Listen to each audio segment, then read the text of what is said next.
What is up, YouTube? We're here back at Versus Games, and we are here with. Nicholas Jadusingh. And what did you do yesterday? We split top four at versus game in a 3v3. However, we finished second after Swiss. My personal record was I only won X1. I only dropped one match. So I think I did pretty well. My team was really good. Very good support. They were very helpful, and it was cool. It was my first 3v3. So really enjoyed the event, and really enjoyed everything about it. Alright, before we get into any shoutouts you want to do? I want to shout out Don Nguyen. It was literally very last minute, and he put me on his team. I'm going to be going away for a while, so this was literally my last tournament for a while. I want to shout out Jad. I also want to who was my other teammate. I also want to shout out Nick Saltzman. He's been one of my good friends, and he's kind of always out there for me. So it's pretty good. Alright, let's get into the spice. All right, so pretty standard virtual row lineup. I've been on this deck since VFD, so I think I know the deck pretty well. 3 Lulu, 3 Gigi, 2 Nian Nian, 3 Lala, 3 Lily. Very standard virtual row lineup, nothing special. 3 City, 3 Qinglong, 2 Chuche, and 1 Zonu. I maxed out on everything. Not gonna change that. I liked it. It was pretty good. 3 and 3 E-Tellies as my extenders. So a lot of times people forget that this deck is a toolbox deck.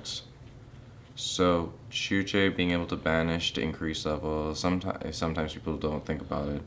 Sometimes people don't think about the negate effect. Sometimes they don't know how to bait people with certain cards. So I think as you get more familiar with the deck, you have to understand how to bait people. But I'll continue explaining some more things. The Brave Engine. Ooh, okay. This girl is pretty cool. Not only did she act, did she search right, but a lot of times she acted as an extender when I couldn't make any big pushes, and it got really insane. Being able to, push for game when I needed it was great. Being able to add cards to hand so I could, sometimes while she was in grave, she allowed me to add cards to hand and have discard fodder for some of my gates. So it allowed me to make some really big pushes. Griffin. This Omni Negate is silly. This girl gives you a token, and then the card gives you Fateful, and Fateful gives you this guy. It's a silly engine. 3 rate.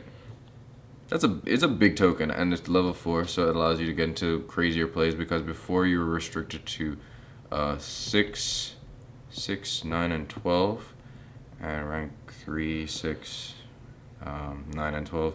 But now it has opened up the possibilities to synchro 10 plays and stuff like that, which really changes how flexible the deck can be.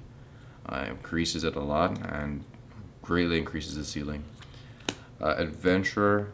This is so right. Originally I thought right was gonna be my favorite. This card was my favorite because it allowed me to have the discard outlet for my gates a lot of time. And sometimes just the discard outlet, I'd be able to search an Omni Negate, discard Qinglong, and then set up Omni Negate, and then activate Kowloon, and then fully go off. And if they didn't stop that, they were losing that game. Draco Beck, this was a really good going second card. A great going second card, great discard fodder. It was pretty good. I liked it. So that's it for the Brave Engine. Nothing very special there.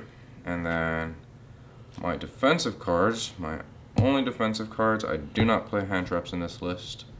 I originally was playing hand traps. However, this format is that I don't think that hand traps are as effective as they need to be.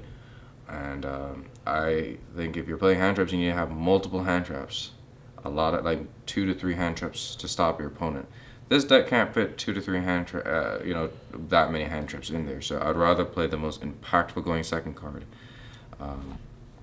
So plus the Brave stuff allows you to go second. So really the only deck I'm really worried about going second against is PK Brave. My win con, if I go first, Scythe Lock, because apparently everybody wants a Scythe Lock. So how I see it is, if you're trying to lock me out, I feel like I should try to lock you out. Snow. Snow is great. Acted as an extender a lot of times, acted as an interruption, acted as a double interruption sometimes because the snow would trigger then my Synchro 10 Cheng Ying would trigger, so it books one and then banishes, so it was great as an interruption. Let's go to the extra deck. To Zolkin. Crystal Wing. This package, I mean, I didn't go into this. Is probably this. So this package, I think I went into like once. So is it really impactful? Not really. I think literally this could. I still need to figure out what it should be. This card. So the theory behind this card was Flunder's got a new spell. And I figured that deck would be running around. So my idea was this was the easiest way to cheese a win off them because it's really hard for them to out it. I don't think they have, or the way they have to out it is very unique. Let's just say that. And my thought process was if I put this on the board, they scoop, they lose. Never played a single Flunder deck. Right, currently I don't think this card should have been in my deck. However, I'm quite sure if I had played Flunders, I would probably think differently. So, I don't know how I feel about it yet. My 10s, Cheng Ying and Floor. Floor initially was my favorite because I was able to scythe people. Cheng Ying, as the day progressed, Cheng Ying became my favorite because of the fact it was able to cause as much disruption as it was able to, especially in combination with Snow. So I like the Floor because, yeah, you could Scythe Lock people, but this is the one that I think I ended up loving a lot more just because of its ability to banish Unfeel and Engrave. And, yeah, that card was really good. Shen Shen, just typical virtual world stuff. Vermilion helps to break boards. Those are my 9s. Then I have Coral Dragon, Charge, Yugioh. This was nice because sometimes I would go into Coral Dragon, then go into the token to make Floor. So I set up an Omni Negate if I need to, and then sometimes I would. Yeah. Sometimes I would, go into Coral and just go straight into, Floor, and then combo from there, help me draw an extra combo piece. So I liked it. Not sure if I'd play it in the future, but it was good to me this weekend. My XEs, rank my Zeus. This is cool because you can Chi up your Shen Shen, just overlay, so you put up more interruptions. So that was pretty cool. M7, great card. Fan, I like this card. I got rid of a lot of DPs today. It was funny. People were not happy with that. Gaia Dragon Charger. This was wonderful, especially on top of any of my 6s. Beatrice to dump the Snow and the Scythe. Not only did I dump Snow and Scythe, I also dumped Artifact Lancia 2 or 3 times and did the floor play. So that was pretty cool. That's my extra deck. Side deck, 3 Lancia, 3 Droll. These are the only cards I put into my deck when playing against the PK deck, going first and going second. A lot of times these are enough. As long as they don't hard open Scythe, you should be good. If they hard open Scythe, then, I mean, you better, hope you have the out. Or just try to wall up and survive. So, Token Collector. Versus solo, I hit a short solo player with this token collector, these token collectors, and it did its job. I'll tell you that.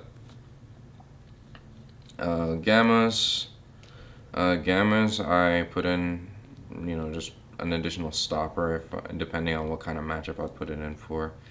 My first game I won relatively quickly, so I just put this in going blind, and it worked out very well for me. I wasn't particularly worried about back row decks because I feel like my deck can eat through a back row deck relatively quickly. So I ran Duster and Red Reboot. Yeah, and that's my list. My matchups, I went through Brave Kids, PK Brave in round 2, Sword Soul, PK Brave again, Virtual Royal deck. That one I lost. That was my only loss. Then I played against Brave World, and then I played against PK Brave again. So 3 PK Braves. I got scythe locked a couple times. I got out of all. Well, I won those matches, but I got out of 2 of those games where I got scythe locked, and I actually won those games. And those were the deciding games. So, as I said, I feel like the deck performed very well. It was a really great experience, and definitely, if anybody's looking to play Virtual World, I would highly encourage this is the version that you go towards. The flexibility, I just feel like you need to just be comfortable with that and understand how to utilize all your cards fully.